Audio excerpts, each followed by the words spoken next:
Dulu saya sebelum jual kopi ini adalah sebagai tukang ojek juga. Tukang ojek. Tukang ojek sambil kuliah sekitar semester 3. Berkat jual kopi, saya bisa gajian pertama dulu. Wow. Ya.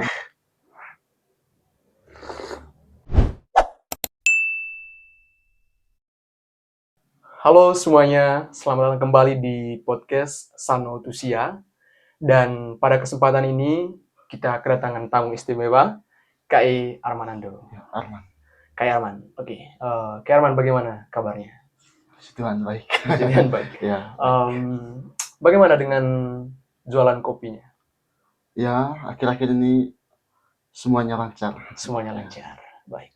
Jadi teman-teman, KI Arman ini adalah seorang mahasiswa, tetapi di samping menjadi seorang mahasiswa, dia menjual kopi dan juga menjadi konten kreator Facebook. Mungkin kita langsung mulai saja dari Kak Erman, mungkin bisa perkenalkan diri dan juga menyapa pengikut-pengikut Facebook dari Kak Erman, ataupun juga menyapa subscriber dari Sanutusia. Oke.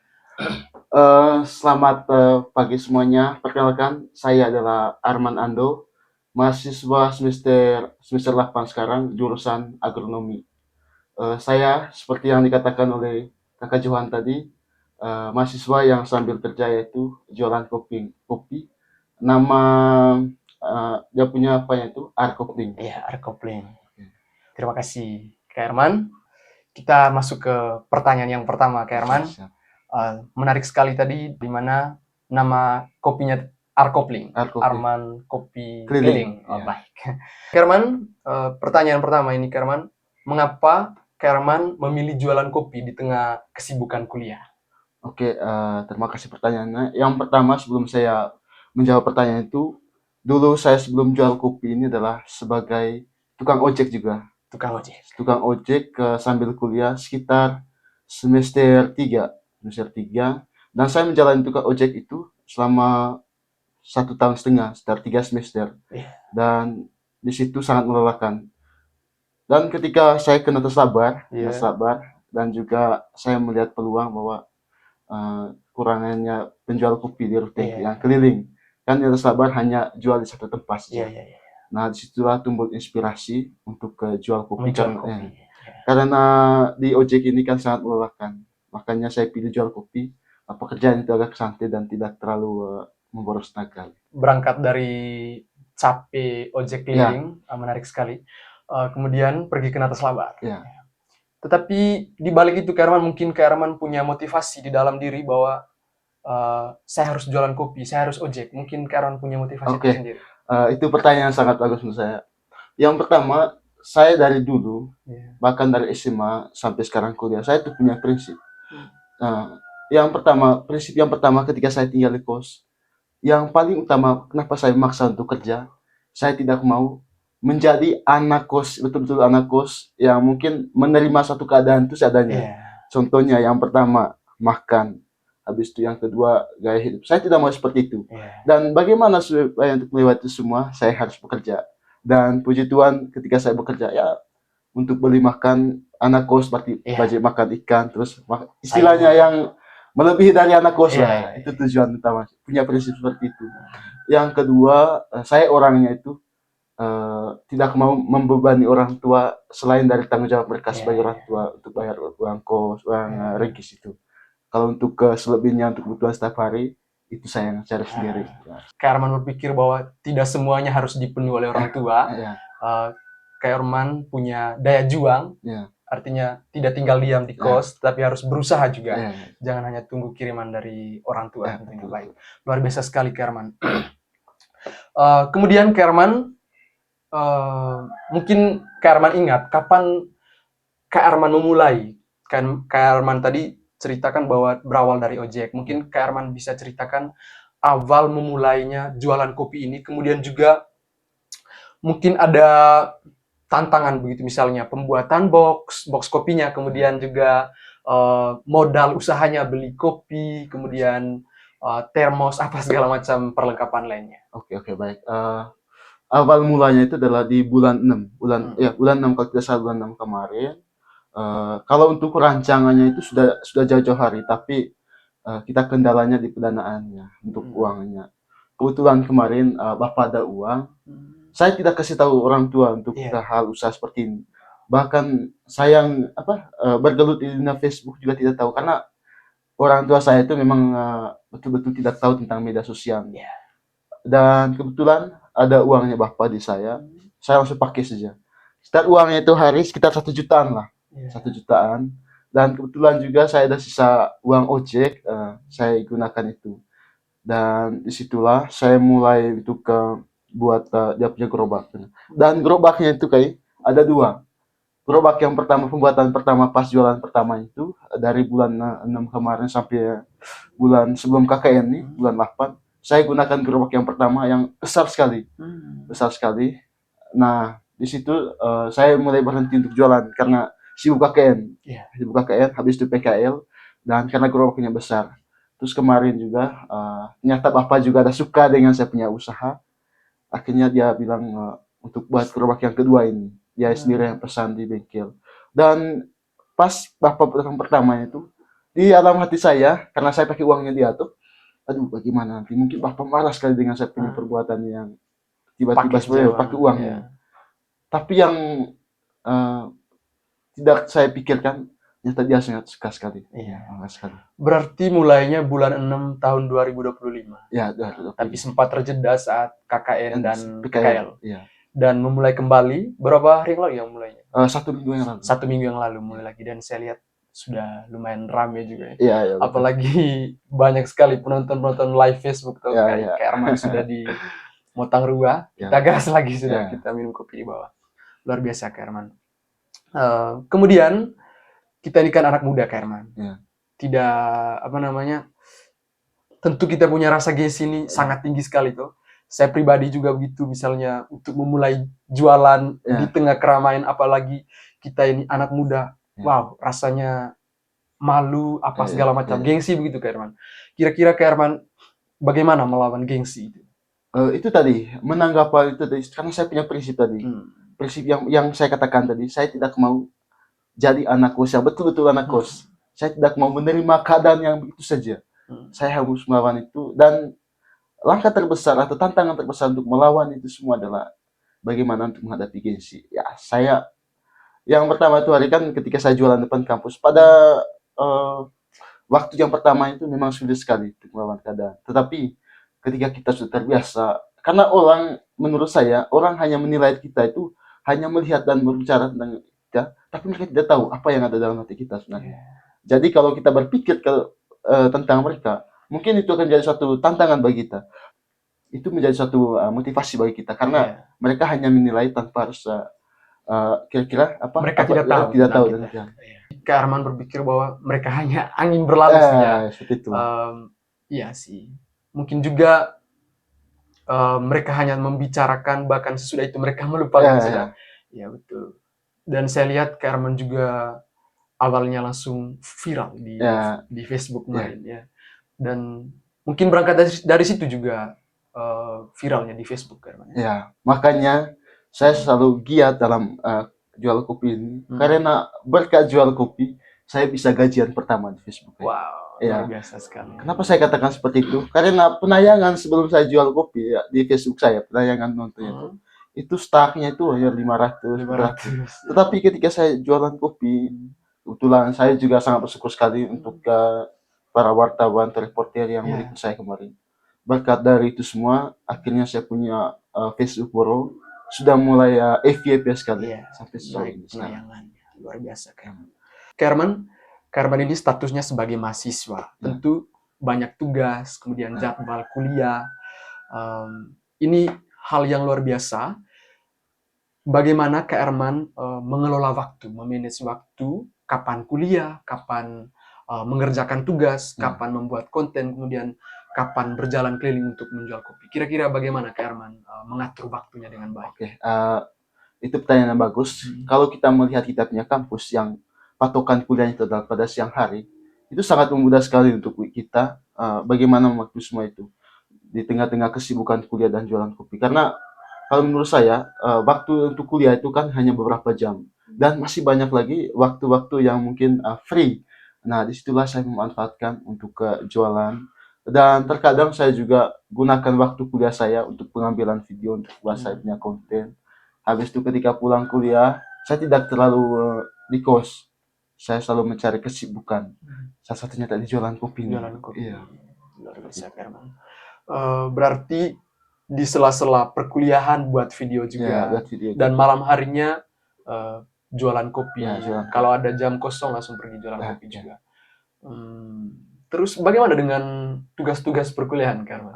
Kalau tugas-tugas perkuliahan itu ketika waktu tugasnya numpuk, saya berhenti jualan, sudah mulai kerja tugas. Wow. Ya. Baik. Mungkin kita minum kopi dulu, Kak.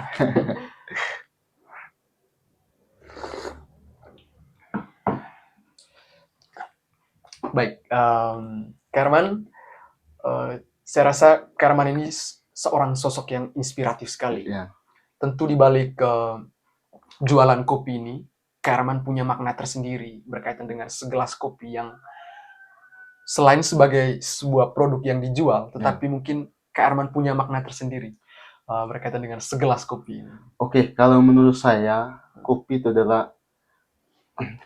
kelihatannya itu adalah berantakan dan sederhana. Tetapi dari seteguk minuman ini, semua akan jadi satu inspirasi. Makanya kenapa semua orang tuh memilih kopi? Karena kopi itu dia punya tampilannya itu adalah berantakan, warna hitam, terus tidak kelihatan menarik. Tetapi dari sinilah Rasanya. rasa yang membuat kita itu menjadi inspirasi.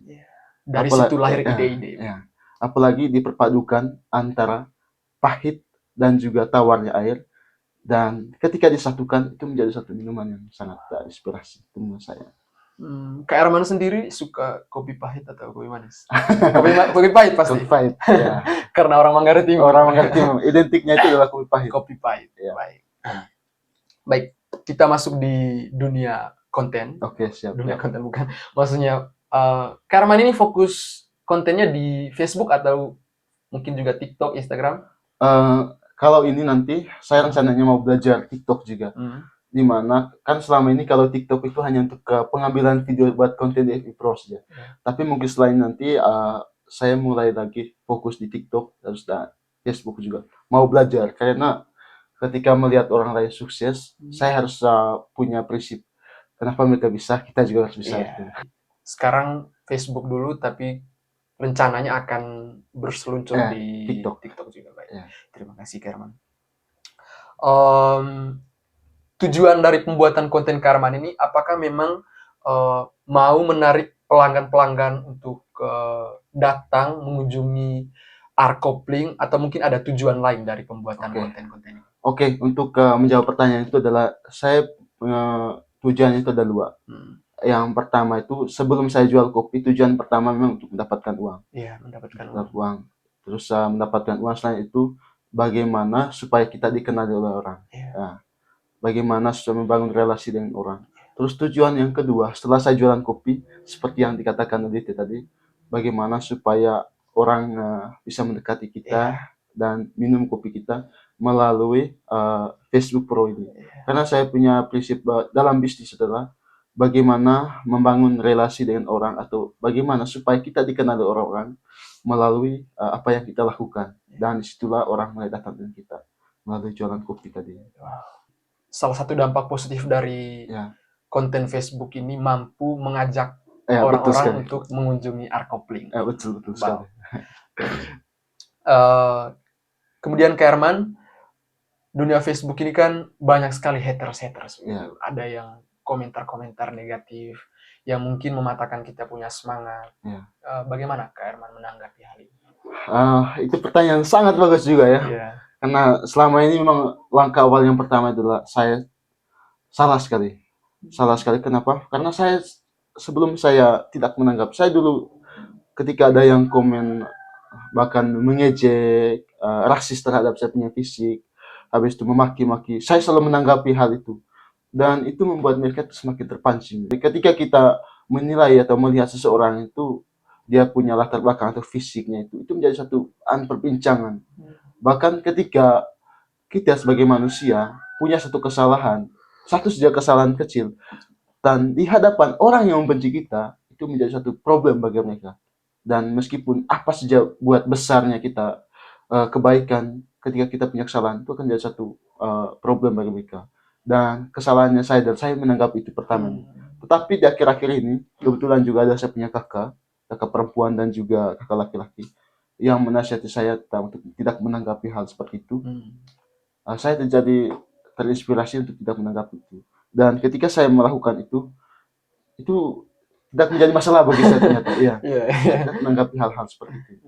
Berarti mereka jadinya kelelahan Iya, juga iya. ya, maksudnya ya Akang Ando Iya, tidak menanggapi kita punya komen-komen iya. negatif, ya udah kita suku sudah. Iya. Berarti semakin kita menanggapi semakin mereka panas juga. Iya. Ya. Dan untuk kalian semua izin Iya, iya. untuk kalian yang komen seperti itu atau menjelekkan saya punya sifat fisik. Iya. Oke, saya mau katakan seperti ini.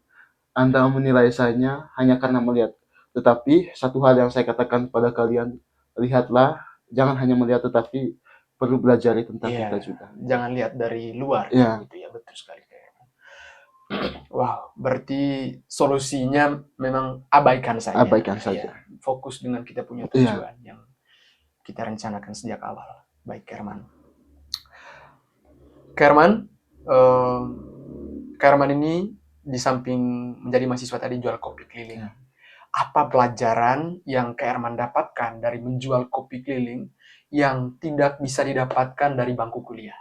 Oke, yang pelajaran yang pertama adalah kita mengerti tentang arti hidup. Ya. Wow. Kenapa saya katakan seperti itu? Karena kalau kita hidup hanya untuk kuliah saja, berarti kita tidak punya pemikiran secara luas bagaimana untuk mengenal dunia luar atau masa depan kita. Dan ketika saya menjual kopi, saya mengerti kenapa orang bekerja keras, kenapa orang itu pelit, dan kenapa orang itu ketika sudah hasil dan menjauh lagi untuk mencari hasil yang lebih. Karena ketika saya punya uang, dulu saya pikir begini, kalau sudah uang bersyukur. Tetapi kalau kita punya uang, kita punya rasa sekali untuk bagaimana supaya mencari lebih. Ya, itu yang saya tidak dapatkan di kuliah. Ya. Dan ketika kita punya uang, kita punya rasa, ternyata susah sekali mencari uang. Dan disitulah sifat untuk irit, sifat untuk pelit mengeluarkan uang. Ya. Hemat. Seperti itu. Pelit dalam arti bahwa mencari uang ini susah sekali. Susah sekali. Kita perlu menghemat kita punya pengeluaran. Dan di situ kita mengerti bahwa kenapa orang pelit dan kenapa orang itu mencari uang ketika sudah mendapatkan uang dan mencari lebih. Karena ketika kita punya uang dan kita punya hasil, kita punya rasa sekali untuk mencari yang lebih. Itu arti dari ketika kita punya uang. Mungkin kalian juga merasakan hal seperti itu. Contohnya, kayak dulu kan jualan kopi tuh. Karena punya uang, pasti punya acara lain juga. Bagaimana supaya mendapatkan uang yang tambahan lebih. Baik. Kita lanjut minum kopi dulu. Kalau tidak salah, Herman waktu semester 1 sempat mengikuti lomba. Lomba stand up kalau tidak salah. Iya, lomba stand up. Yang saya juga waktu itu bukan terpaksa, karena memang saya punya niat untuk ikut lomba, tetapi karena semua cabang-cabang lomba sudah ada semua dari PGSD-nya, terpaksa saya isi di kota yang tidak ada. Kenapa Herman ikut lomba stand up waktu itu? Atau memang background saya di mana-mana, memang di dunia Facebook juga ada konten yang lucu juga. Dan juga ketika saya akan di kampus kita kan banyak kegiatan asistensi. Dan mata acara yang selalu pilih ketika malam kesedihan itu adalah stand up comedy. Dan kayak tahu, gara-gara kan kemarin ada kami asistensi di Setar BC kemarin. Dan saya dipercaya untuk membawa acara stand up comedy. Saya juga nonton. Ketika saya posting di Facebook, itu sangat FYP viral, banyak yang like, banyak yang nonton. Ya, di situ saya benar cocok juga. Iya, menarik sekali. Saya juga nonton itu videonya di Facebook. Seperti itu.